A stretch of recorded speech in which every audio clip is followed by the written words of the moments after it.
Ce week-end, c'est la fête patronale. Que va-t-il se passer ce soir et demain? Alors ce soir, nous avons le grand repas des résidents et des amis de Roya.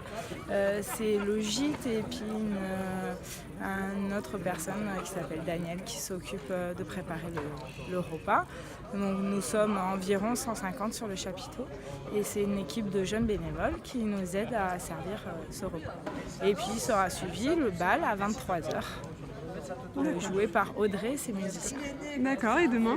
Alors demain, le matin, nous avons une animation avec les anciens et les gens de Roya pour développer un peu notre hameau et faire connaître aux randonneurs. On va faire une petite carte en mettant en avant notre patrimoine culturel et traditionnel.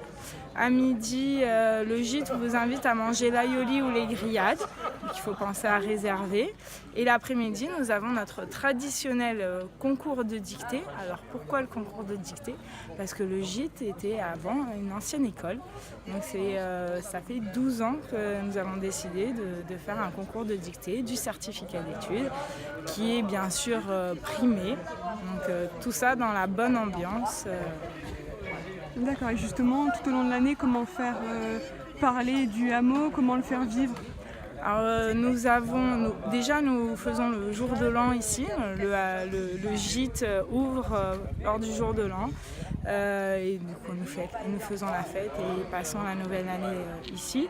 Après nous invitons les amis et royalistes à venir partager la galette des rois. Nous avons aussi une messe à la chapelle Saint-Sébastien qui se situe sur le GR5, donc c'est avant tout une randonnée entre amis. Donc il y a une messe quand même, mais c'est vraiment le côté plus partage. Nous sommes présents aussi à la transhumance. On a un stand pour faire connaître un peu notre hameau.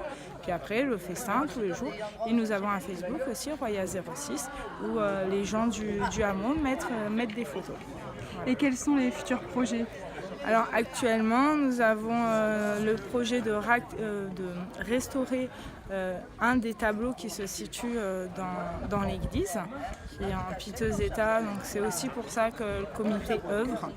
Et nous voulons aussi développer pour les randonneurs et pour les gens du coin en faisant un parcours ludique avec tous les endroits où nous voulons mettre en valeur, comme la source, le moulin, l'ancienne école, le four communal, les différents oratoires. D'accord, merci beaucoup. Merci à vous.